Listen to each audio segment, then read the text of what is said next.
motema etoni sami naposa. Shalom peuple de Dieu, vous êtes bénis énormément dans le nom puissant de Jésus-Christ. Encore aujourd'hui nous allons parler sur l'humilité. Partie 1, comprendre l'humilité. Vraiment bien aimé, c'est mieux de pratiquer la parole de Dieu, c'est mieux d'apprendre à la parole de Dieu, c'est mieux de se laisser diriger par la parole de Dieu. Et puis le fait de se laisser diriger par la parole de Dieu, c'est vraiment une grande sagesse. Et maintenant, tu dis que tout passera, mais la parole de Dieu restera. Tout passera, mais la parole de Dieu restera. L'humilité, partie 1, nous allons parler sur comprendre l'humilité. Comprendre l'humilité. En commençant, je vais vous rassurer que l'humilité est le fondement de toute croissance spirituelle.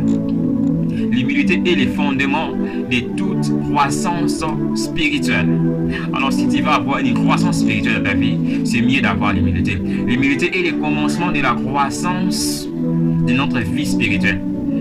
C'est-à-dire la croissance de notre vie spirituelle commence par l'humilité.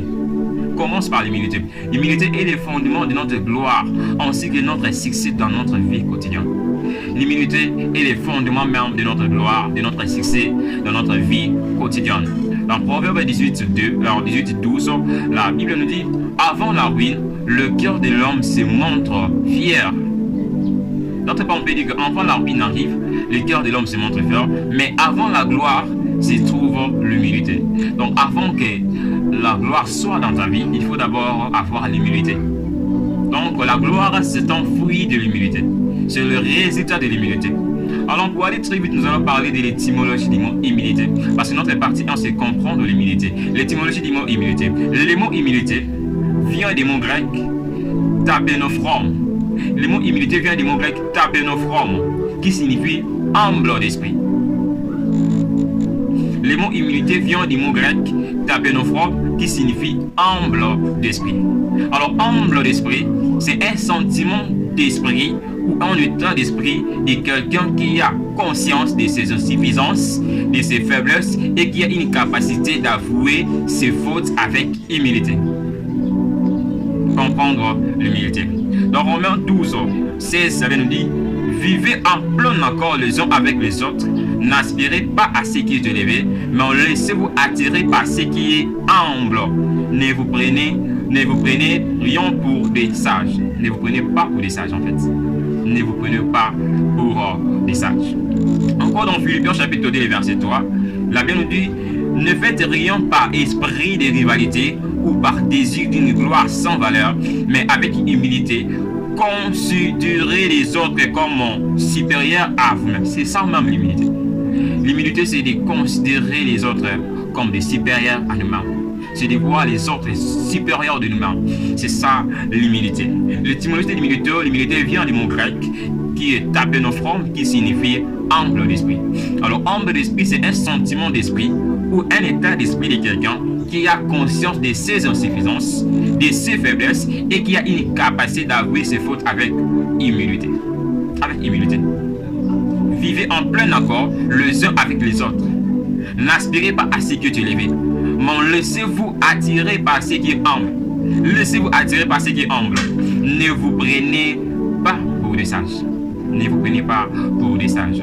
Philippiens 2:3, ne faites rien par esprit de rivalité ou par désir d'une gloire sans valeur, mais avec humilité, considérez les autres comme supérieurs à vous-même. C'est l'humilité. L'humilité est le fondement de toute croissance spirituelle. L'humilité est le commencement de la croissance de notre vie spirituelle. L'humilité est le fondement de notre gloire ainsi que notre succès dans notre vie quotidienne.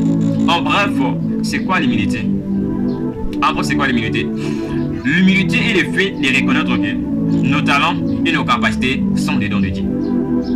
Alors, si tu es reconnaissant que le talent que tu as, les capacités que tu possèdes sont les dons de Dieu, à cause de cette reconnaissance, ça va produire l'humilité dans ta vie.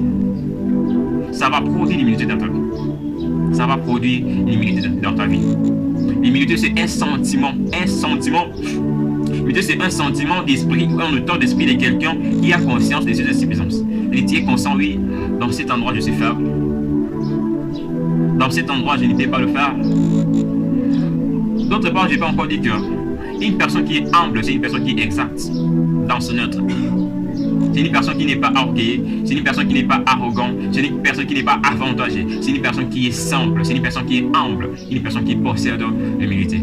Vraiment que Dieu bénisse énormément l'humilité et le fait de reconnaître que nos talents et nos capacités sont des dons de Dieu. Alors bien aimés, faisons tout notre possibilité, bien faisons tout notre possible pour être toujours humble à l'imitation de notre Seigneur Jésus-Christ qui s'est anéanti lui-même, fait à la ressemblance des hommes.